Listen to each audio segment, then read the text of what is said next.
What's up mga kaburda? Ay talagang ako'y bundat na ay pag-ari pa lang si Idol Momo Guevara ang iyong kasama ay ihanda mo na ang iyong tiyan at alimoy palagi kaming susugod sa digmaan.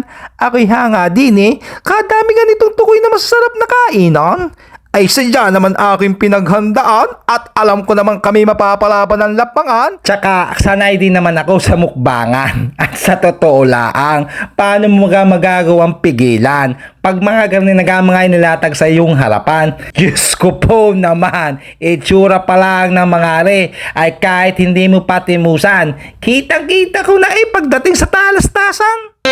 What's up, mga kaburda?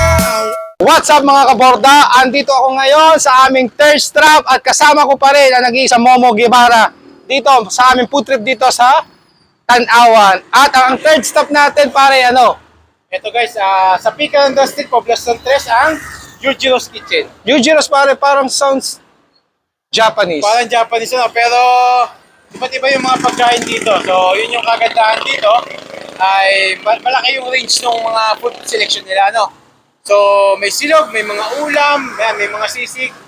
Tingnan natin kung anong available na pwede natin matimusan. Oo pare, at sobrang excited ko na. At talagang kita mo naman pare, grabe, ang dami pala dito talaga pwede mapagtutripa sa Tanawan. Kulang isang araw, babalik tayo, gagawa tayo ng ibang video. Abangan nyo yung aming mga susunod pa mga vlogs nasama si Momo Guevara. Excited na kami. Lalantakan na namin ang Yujiro's. Let's go! Timusan ko rin kanilang tapa. Sa akin, sisig. Sisig. Sige pare, ikaw nga muna pare tumimos. Kamusta sisig nila?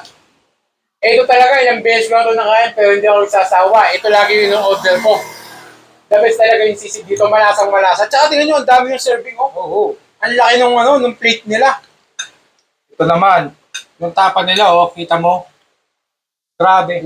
Yan, tapa nila, tikman ko na rin yan Malambot, tsaka malasa talaga. Malamot talaga. Masama ko yung anak ko. Anak, nagugustuhan mo dito. Yung mga sinaserve nila dito, ang dami Hindi pare dahil kaya ganito karaming serving nila. Dahil vlogger tayo, hindi pare. Regular daw talaga ito, ganito ang serving nila. Ganito, walang vlogger. Vlogger, ayos. So, itong in-order ko, ito yung favorite ko, lagi ko ito in-order, Ito yung blueberry at saka strawberry. Strawberry. Kamusta paring Ram, yung Pare. Hindi siya pare tumigas. Oo. Diba, pagka Tsaka yung toppings ang dami. toppings nila, marami. Ang dami ng toppings niya. Baka sabihin niyo, vlogger ako, kaya punong-puno itong plato. Mali. Ito ang regular serving nila. So guys, masarap yung ginamit na noodles, Ano? Hindi siya overcook, hindi rin siya undercook. Talagang tamang-tama lang, suwabing-suwabe. Saka pare, musi nga siya, para mamasa-masa siya, at hindi lang, kanina pa ho yan hindi man lang nagkakapit-kapit. Patagal na po ba itong Yujiro's Kitchen? More than 1 year pa lang ang Yujiro's Kitchen. Pero hoping sana tumagal talaga. Tatagal to? Ina-offer namin dito mga rice meals, may pasta kami, meron kaming, may mga meals kami, all day breakfast. Tapos dito lang yan sa sa Putuhan sa Tanawan. Open kami from 11 a.m. till 9 p.m. Every Monday hanggang Saturday.